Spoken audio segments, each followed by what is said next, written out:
Mga shell. Kumuha siya ng mga shell sa ano ba yun, ilog. Pagkatapos, ano gawin niya dyan? Lalagariin niya.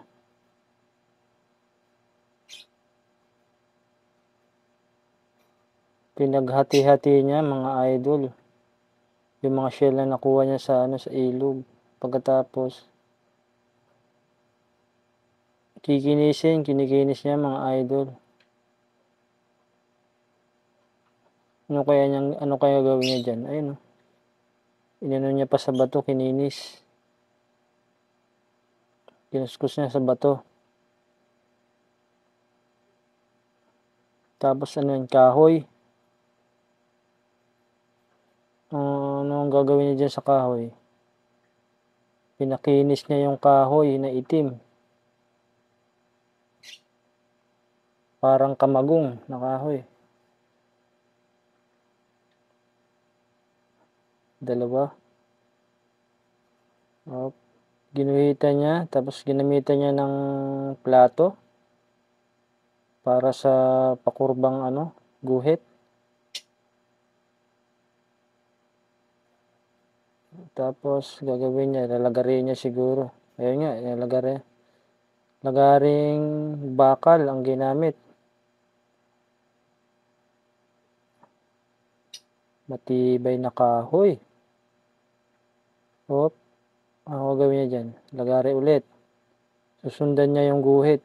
Parang alam ko na to Ang gagawin niya rito Parang suklay. Mga idol, parang gagawa siya ng suklay gawa sa kahoy. Maangas to mga idol. Handicraft, no? Suklay. Ayun suklay nga.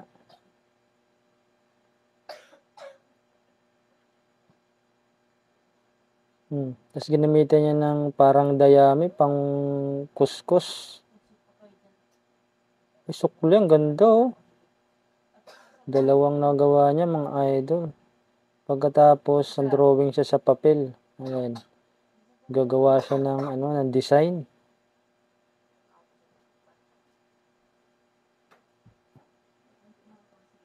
Ayun na yung mga shell na nakuha niya. Nilagyan niya ng glue. Kinupit niya yung mga design, tapos dinikit niya sa shell. Tapos, gawin niya? Nilagari niya Ang ganda ng panglagari niya, parang tali lang mga idol. Tapos nilagyan niya dinikit niya dun sa ginawa niyang suklay na kahoy. Yung design na gawa sa shell. Ang lupit mga idol napakagaling.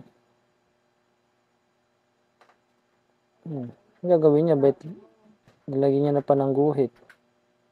Tapos nilagyan niya ng powder para, okay.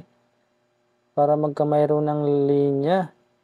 Tapos gamitan niya ng pait. Yung pang pait tawag sa amin, pang Yan. Iba't ibang klase ng kumbaga sa amin sa tigib. Ayan. Tapos yung mga ginawa niyang shell na design, nilagay niya dun sa mga Tapos, lalagyan niya na ng kulay brown. Pandikit. Tapos panguskus ulit. Wow! Lumabas na yung lalagyan niya ng pampakintab. Lupit mga idol. Galing, no? Ayun, Ganda.